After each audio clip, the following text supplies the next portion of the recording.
అందరం ఒక యునైటెడ్గా సమిష్టిగా ఒక అభిప్రాయం తీసుకొని ఆ సమిష్టి అభిప్రాయాన్ని కార్యాచరణను రూపొందించుకొని ఇది ఇన్సిడెంట్ వరకే కాకుండా న్యాయవాదుల రక్షణ చట్టం సాధన దిశగా ఈ కార్యాచరణ కొనసాగాల్సినటువంటి అవసరం ఉంది.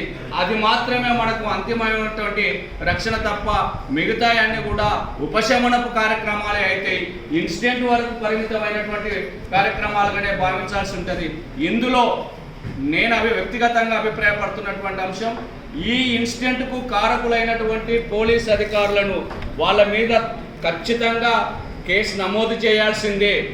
అట్లాగే వాళ్ళని ముందు సస్పెండ్ చేయాలి. సస్పెండ్ చేస్తూ వాళ్ళని కొనసాగిస్తే ఆ ప్రక్రియ ప్రారంభించే దిశగా ఆ అడుగేసినప్పుడు మాత్రమే దీనికి మొట్టమొదటగా మనం ఉంటాం తప్ప దీనికి మరో కాంప్రమైజ్ అనేటువంటి మెథడ్ అయితే ఉండదు అనేది నేను వ్యక్తిగతంగా అభిప్రాయపడుతున్నా. అందరం సమిష్టిగా తీసుకునేటువంటిది. ఎందుకంటే ఉదయం నుంచి కమిషనరేట్ పరిధి కాబట్టి ఉదయం నుంచి మాకు కమిషనరేట్ కార్యాలయం నుంచి ఫోన్లు, మీరు ప్రతినిధి బృందం రాండి, కమిషనర్ గారు వెయిట్ చేస్తున్నారు మీతో మాట్లాడడానికి అని చెప్పేసి మేము చాలా స్పష్టంగా చెప్పాము. ఇన్సిడెంట్ జరిగింది జనగాంలో, బాధితులు ఉన్నది జనగాంలో, దాని ప్రొటెస్ట్ స్టార్ట్ చేసినటువంటిది ఆ బార్. అక్కడ ప్రతినిధులు లేకుండా మేము వచ్చే సమస్య లేదని చెప్పాము. జనగాం బార్ ప్రతినిధులు లేకుండా మీతో మేము డిస్కషన్స్కి వచ్చే సమస్య లేదు.